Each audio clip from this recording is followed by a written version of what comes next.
untuk mendapat dialah keturunan baik-baik, dia cantik, dia orang kaya, kemudian bagus agamanya, kumpul empat-empatnya ini, 1000 perempuan belum tentu ada satu. Ada yang cantik mukanya, akhlaknya kesurupan. Ada lagi anak orang kaya, mukanya lagi hancur.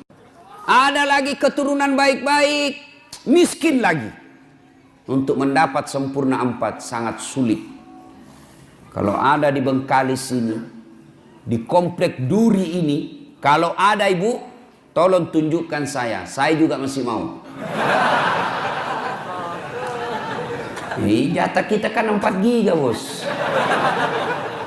Sayang kita dikasih 4 giga kok cuma pakai 1 kuota weh. Sayang pak, mubasir 3 giga. Iya kan, 1 giga kabur gambar, hilang sinyal, tiba-tiba haid hilang lagi sinyalnya.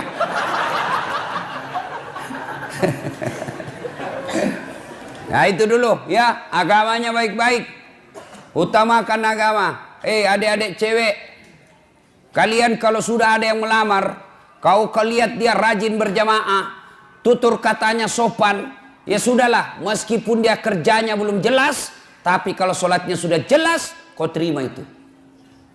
Jangan kau terlalu sombong, mentang-mentang kau sudah kerja, mentang-mentang kau sudah baik pendapatanmu, ada yang datang melamarmu penghafal Quran, apa kau bilang? Berani betul lamar saya. Apa modalmu? Ya modalnya hafalan Quran. Orang yang hafal Quran itu Quran berjalan. Kau tolak, Allah tutup pintu jodohmu, akhirnya kau jadi gasturi. Tahu gasturi? Gadis tua Republik Indonesia.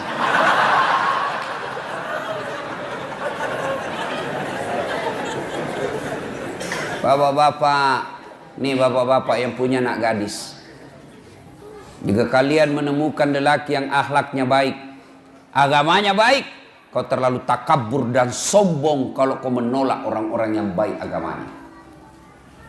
Rezeki Allah yang ngatur. Jangan kau jadikan bahwa orang nanti bahagia dalam rumah tangga kalau banyak duitnya.